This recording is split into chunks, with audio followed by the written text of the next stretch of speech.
পশ্চিমবঙ্গের রাজনীতিতে, ভারতের রাজনীতিতে। এবং সেই জায়গায় দাঁড়িয়ে আজ প্রফেসর মোহাম্মদ ইউনুস তিনি কিন্তু একটা বড় ঘোষণা করেছেন। তিনি বলেছেন বাংলাদেশে আগামী ফেব্রুয়ারি মাসে জাতীয় সংসদের নির্বাচন হবে এবং সেই নির্বাচনের সাথে সাথে একই দিনে একটি গণভোট নেওয়া হবে, মানে বাংলাদেশে একটি রেফারেন্ডাম হবে। খুব গুরুত্বপূর্ণ, ভালো করে বুঝুন। যেদিন জাতীয় সংসদের নির্বাচন হবে ঠিক সেদিনই বাংলাদেশে একটি গণভোটেরও আয়োজন করা হবে এবং সেই গণভোটটি নেওয়া হবে জুলাই সনদ যেটা পাস করা হয়েছে বাংলাদেশে। বাংলাদেশের এই মুহূর্তে বাংলাদেশের রাজনীতিতে যেই সব দলগুলি পার্টিসিপেট করছে এবং বলাই বাহুল্য তাতে আওয়ামী লীগ, যে দল মাত্র 1 বছর আগে ক্ষমতায় ছিল, তারা নেই, ক্ষমতাচ্যুত দল, তারা এটার বিরোধ করছে। কিন্তু অন্যান্য মেইন স্ট্রিম পলিটিক্যাল পার্টি যেমন বাংলাদেশ ন্যাশনালিস্ট পার্টি খালেদা জিয়ার, যেমন জামাত, যেমন অন্যান্য পার্টিগুলি রয়েছে, তারা কিন্তু এই জুলাই সনদ স্বাক্ষর করেছিলেন, এই জুলাই চার্টারের তারা অংশীদার। এবং মোহাম্মদ ইউনুস এই মুহূর্তে চাইছেন বাংলাদেশের যে সংবিধান রয়েছে সেই সংবিধান যেন পরিবর্তন করা হয়। এই মুহূর্তে সবচেয়ে বড় খবর, বাংলাদেশের সংবিধানকে পরিবর্তন করার একটা প্রথম পদক্ষেপ হিসাবে মোহাম্মদ ইউনুস ঘোষণা করলেন আগামী ফেব্রুয়ারি মাসে একটি গণভোটের আয়োজন করা হবে। এবং তিনি বলছেন যে যে সাংবিধানিক প্রভিশন রয়েছে, এতদিন ধরে যে সাংবিধানিক প্রভিশন মেনে বাংলাদেশের বিভিন্ন সাংবিধানিক যে ইনস্টিটিউশনগুলি, সেই ইনস্টিটিউশনগুলি যেমন তার মধ্যে নির্বাচন কমিশন রয়েছে, অন্যান্য সাংবিধানিক প্রতিষ্ঠান রয়েছে, সেইগুলিকেও এই জুলাই সনদের আওতায়, জুলাই সনদে বর্ণিত প্রক্রিয়ার আলোকে নতুন করে গঠন করার কথা মোহাম্মদ ইউনুস কিন্তু প্রস্তাব রাখছেন। সুতরাং বলা যেতে পারে একবারে কলমনাচে বদলে দেওয়ার একটা প্রচেষ্টা। এই মুহূর্তে বাংলাদেশকে যে ইন্টারিম সরকারের যে একেবারে লিমিটেড ম্যান্ডেট, যে বাংলাদেশকে আবার গণতন্ত্রের পথে ফিরিয়ে আনা এবং এটা নতুন সরকার নির্বাচিত করা, সেই নতুন সরকার একটা গণতান্ত্রিক প্রক্রিয়ার মধ্যে নির্বাচিত হবে এবং তিনি তার ক্ষমতা হস্তান্তর করবেন।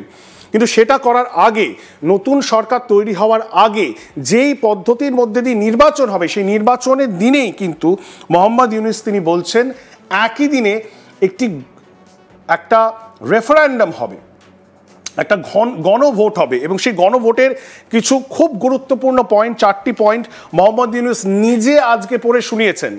এবং এটা নিয়ে উথাল পাতাল শুরু হয়ে গেছে বাংলাদেশের রাজনীতিতে। আপনারা জানেন আজ ইন্টারন্যাশনাল ক্রাইমস ট্রাইব্যুনাল তাদের পক্ষ থেকে শেখ হাসিনা প্রাক্তন প্রধানমন্ত্রী, তার বিরুদ্ধে কিন্তু একটা ভার্ডিক্ট দেওয়ার কথা ছিল, সেটা পোস্টপন্ড হয়েছে। আগামী সোমবার সেই ভার্ডিক্ট দেওয়া হবে।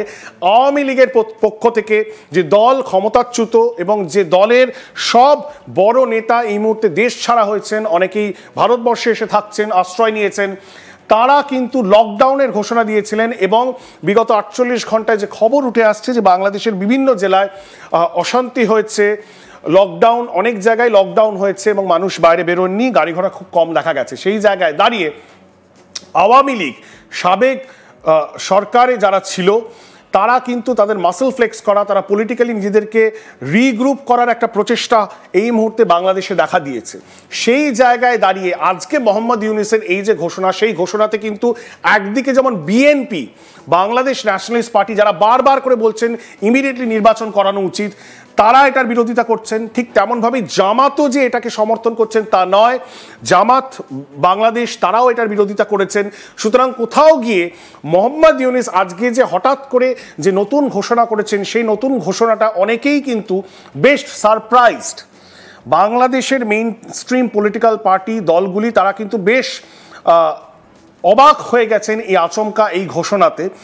এবং সেটা নিয়ে আমরা আজকে আলোচনা করব। সবার আগে আপনাদেরকে শোনাই মোহাম্মদ ইউনুস আজ জাতির উদ্দেশ্যে যে বক্তব্য রেখেছেন, সেখানে তিনি কি জানিয়েছেন।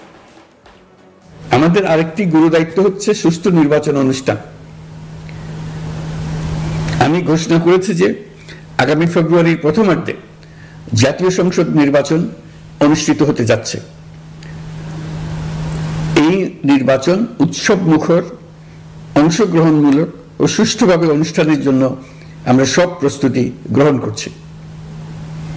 আমাদের উপর অর্পিত দায়িত্ব, আমরা রাজনৈতিক দলগুলো কর্তৃক স্বাক্ষরিত জুলাই সনদকে মূল দলিল হিসেবে ধরে নিয়ে অন্তর্বর্তী সরকার আজকের উপদেষ্টা মণ্ডলীর সভায় জুলাই জাতীয় সনদ সংবিধান সংস্কার বাস্তবায়ন আদেশ 2025 অনুমোদন করেছে। এটা বিরাট খবর। প্রয়োজনীয় স্বাক্ষর শেষে এটি ইতিমধ্যে গেজেট নোটিফিকেশন করার পর্যায়ে পৌঁছে গেছে। জুলাই সনদ বাস্তবায়নের লক্ষ্যে এই আদেশে আমরা গুরুত্বপূর্ণ কিছু বিধান গ্রহণ করেছি। এর মধ্যে রয়েছে সনদের সংবিধান বিষয়ক সংস্কার প্রস্তাবনার উপর গণভোট অনুষ্ঠান এবং পরবর্তী সময়ে সংবিধান সংস্কার পরিষদ গঠনের সিদ্ধান্ত। আমরা সকল বিষয় বিবেচনা করে সিদ্ধান্ত নিয়েছি যে আগামী জাতীয় সংসদ নির্বাচনের দিনই গণভোটের আয়োজন করা হবে, অর্থাৎ জাতীয় নির্বাচনের মতো গণভোটও ফেব্রুয়ারির প্রথমার্ধে একই দিনে অনুষ্ঠিত হবে। এতে সংস্কারের লক্ষ্য কোনোভাবে বাধাগ্রস্ত হবে না, নির্বাচন আরো উৎসবমুখর ও সাশ্রয়ী হবে। গণভোট অনুষ্ঠানের লক্ষ্যে উপযুক্ত সময়ে প্রয়োজনীয় আইন প্রণয়ন করা হবে। শুনলেন আপনারা মোহাম্মদ ইউনূসের বক্তব্য, যেটাতে বাংলাদেশের রাজনীতিতে এই মুহূর্তে একটি চূড়ান্ত আলোড়ন সৃষ্টি করেছে। এবং মোহাম্মদ ইউনূস নিজের ভাষায় যেটা বললেন, সংবিধান সংস্কার পরিষদ, বাংলাদেশের সংবিধানকে নতুন কাঠামোয় নতুন করে তৈরি করা, সেটাকে রিফর্ম করার একটা প্রচেষ্টা তিনি করবেন বলেছেন। কিছু পরিবর্তন তিনি আনার প্রচেষ্টা করছেন। অনেকে সেটাতে আবার আশঙ্কিত যে সংবিধানকে বদল করার একটা প্রচেষ্টা কেন হচ্ছে। বাংলাদেশের সংবিধান প্রথমবার পরিবর্তন হওয়ার প্রস্তাব, এটা প্রথমবার নয়, এর আগেও হয়েছে। ইতিহাসে ফিরে গেলে আমরা সেটা দেখতে পাই। কিন্তু কিছু গুরুত্বপূর্ণ প্রস্তাব যেটা রাখা হয়েছে এবং যেটা নিয়ে আমরা আলোচনা করব, বাংলাদেশের যে সংসদ রয়েছে, পার্লামেন্ট রয়েছে, সেটাকে দুটি হাউসে বিভক্ত করার একটা বাই ক্যামেরাল, এখনো পর্যন্ত একটি হাউস ছিল, সেটাকে দুটি হাউস করে একটি আপার হাউস, ঠিক যেমন ভারতবর্ষের সংসদে লোকসভা এবং রাজ্যসভা রয়েছে। লোকসভা জনতার হাউস এবং রাজ্যসভা ইনডিরেক্ট ইলেকশন হয়, আপার হাউস বলা হয়। সেই রাজ্যসভার মতো একটি 100 সদস্য বিশিষ্ট আপার হাউস করার প্রস্তাব তিনি রাখছেন। তার সঙ্গে সঙ্গে খুব গুরুত্বপূর্ণ দুটি প্রস্তাব, প্রধানমন্ত্রীর মেয়াদ সীমিতকরণ। বাংলাদেশের যে নতুন প্রধানমন্ত্রী হবেন তার যে মেয়াদ, সে মেয়াদ কমিয়ে আনার কথা বলা হচ্ছে। মোহাম্মদ ইউনূসের এই যে প্রস্তাব, সেই নতুন প্রস্তাবের মধ্যে এটা থাকছে। দ্বিতীয় প্রস্তাব হলো রাষ্ট্রপতির ক্ষমতা বৃদ্ধি। দেশে যিনিই রাষ্ট্রপতি থাকুন না কেন, তার ক্ষমতা বৃদ্ধির দিকে নজর দেওয়া হচ্ছে। এই দুটি খুব গুরুত্বপূর্ণ পয়েন্ট এই মুহূর্তে আমরা আলোচনায় আজ আমাদের সাথে পেয়েছি একজন অতিথি, যে সাবেক দল যারা ক্ষমতায় ছিলেন আওয়ামী লীগ, সেই আওয়ামী লীগের পক্ষ থেকে আমাদের সাথে এই মুহূর্তে রয়েছেন সাইফুজ্জামান শেখর, যিনি সাবেক এমপি, সংসদ সদস্য বটে, এবং শেখ হাসিনা প্রাক্তন প্রধানমন্ত্রীর সাবেক রাজনৈতিক সচিবও বটে।